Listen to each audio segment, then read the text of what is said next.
For the repair of the SSAS Pro electronic cards, the following procedures were necessary: replacement of various electronic components and general cleanup of the unit. For testing, we add a 24-volt DC power supply.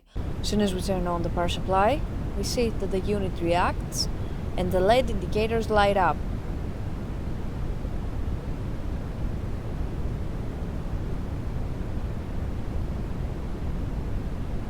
No further testing is possible due to lack of additional units. The same process is repeated for the rest of the electronic cards. It is now clear that all electronic cards are working successfully and are ready to be delivered to the customer.